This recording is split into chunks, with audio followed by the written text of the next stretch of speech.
जय हिंद दोस्तों, वंदे मातरम। भारत की राजनीति चाहे किसी भी स्टेट का हो, चाहे देश की राजनीति हो, अभी कहीं का चर्चा टीवी चैनल, मीडिया में, सोशल मीडिया में कहीं पे भी देखने को नहीं मिल रहा है, क्योंकि सबका जो नजर है बिहार के चुनाव पे टिका हुआ है।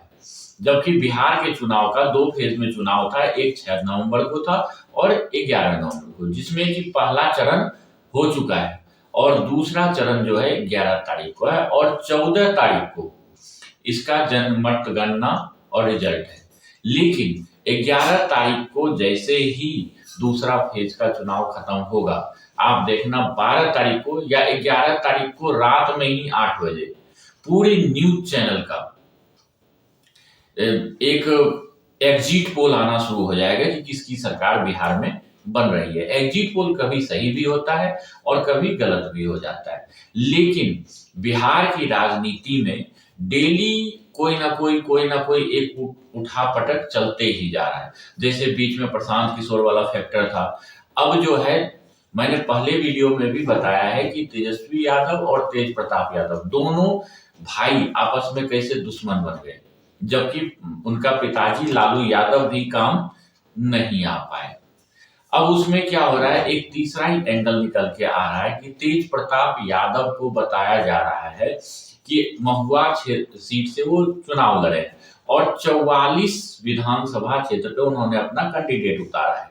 लेकिन अगर वो खुद भी अकेले भी जीत जाते हैं महुआ सीट से, तो ये कहा जा रहा है कि वो बीजेपी में मिल जाएंगे और बीजेपी में मिलेंगे नहीं, वो ऐसा लग रहा है कि उनका 100% तय हो गया है कि अगर वो जीतते हैं तो बीजेपी का दामन थामेंगे। इसका 2-3 तर्क जो है वो देखने को मिल रहा है। पहला तो पिछले एक दिन पहले रवि किशन, जो कि एनडीए बीजेपी का एक कद्दावर नेता है, गायक भी है और भोजपुरी मूवी भी बनाया करते थे। वो हिंदी बॉलीवुड मूवी में भी काफी रोल उन्होंने अदा किया है। उनके साथ देखा गया और गुपचुप तरीके से मीटिंग हुआ और बाहर निकलने के बाद तेज प्रताप ने कुछ कान में बताया।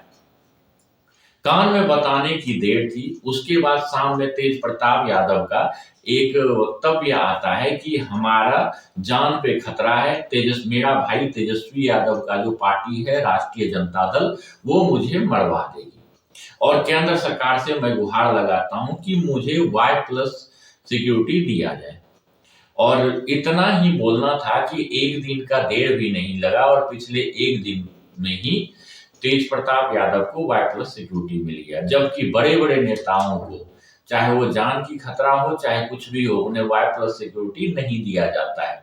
लेकिन तेज प्रताप यादव को एक बार बोलने की देर थी और Y+ सिक्योरिटी मिल गया। मतलब अमित शाह जो है, जब भी Y+ सिक्योरिटी, Z+ सिक्योरिटी या कोई भी सिक्योरिटी दिया जाता है तो वो केंद्र सरकार की तरफ से दिया जाता है और गृह मंत्रालय का उसमें अहम भूमिका रहता है। तो मानो ना मानो इसमें भी अमित शाह का ही अहम भूमिका होगा तेज प्रताप को Y+ सिक्योरिटी देने का। तो अब जो है तेज प्रताप यादव ने जैसे उनको सिक्योरिटी मिला, फुल मूड बना लिया है बीजेपी का दामन थामने का। और अमित शाह ने भी एक तरफ से चाल चल दिया है, किसी तरह जनता दल को तोड़ना, लालटेन छाप को तोड़ना। पहले उनके तेज प्रताप कलंक लगाते रह रहा है कि तेजस्वी यादव जो है उनके घर में एक जयचंद है, संजय सिंह, जो हरियाणा, संजय यादव जो कि हरियाणा का रहने वाला है, उन्होंने ही दोनों भाइयों में फूट डाल रखा है। उसी कारण से तेज प्रताप जो है उनसे अलग हुआ है। अब इस फूट का फायदा बीजेपी उठा रहा है और तेज प्रताप को अपने खेमे में मिला के जनता दल का आधा वोटर जो है वो तोड़ देगा और इससे एक यादव समाज में भी जाएगा कि उधर एमपी में मोहन यादव को बनाया गया मुख्यमंत्री और यहाँ पे तेज प्रताप यादव को स्वसम्मान से बीजेपी में शामिल किया गया। मतलब ये चाल जो है एक चाणक्य की तरह चला गया है, लेकिन बीच में जो प्रशांत किशोर घुसा हुआ है वो थोड़ा सा एनडीए का जो है खेल बिगाड़ते हुए नजर आ रहे हैं, क्योंकि लालटेन साहब का वो वोट नहीं काट रहा है, उनका जितना भी वोट है वो संगठित है। जो वोट काट रहा है जनसुराज पार्टी, प्रशांत किशोर, वो एनडीए का ही काट रहा है। लेकिन बनना तो तय एनडीए का ही सरकार है, क्योंकि जनता, मैंने पिछला वीडियो में पूरा वर्णन किया था कि क्या कारण है कि बिहार की जनता एनडीए को वोट देती है, किसी दूसरे को वोट देने से बहुत ज्यादा डरता है। ये मैंने एक वीडियो बना रखा था, उसका मैं लिंक अपने डिस्क्रिप्शन में दे दूंगा। इस तरह से भाइयों तेज प्रताप जो है अब पूरा निश्चित हो गया है कि 14 तारीख को अगर जीत होगी तेज प्रताप की तो वो बीजेपी में शामिल होंगे। अगर उनकी हार हो जाती है तो बीजेपी भी एक बहुत बड़ा पार्टी है और राजनीति के चक्कर में वो बहुत ही आगे निकल चुके हैं, वो उनको फिर अपने में नहीं मिलाएगा और किनारा कर लेगा।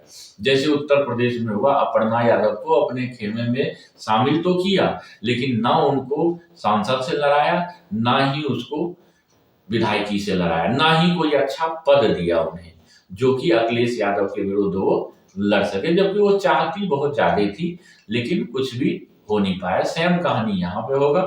अगर महुआ सीट से नहीं जीतते हैं तेज प्रताप यादव तो उनका खेला खत्म है, वो राजनीति से सदा ही उनको अलविदा लेना पड़ जाएगा। लेकिन अगर गलती से जीत जाते हैं तो वो चमक जाएंगे, और चमकेंगे ऐसा कि बीजेपी में आने के बाद उनको एक अहम भूमिका भी दिया जा सकता है। धन्यवाद।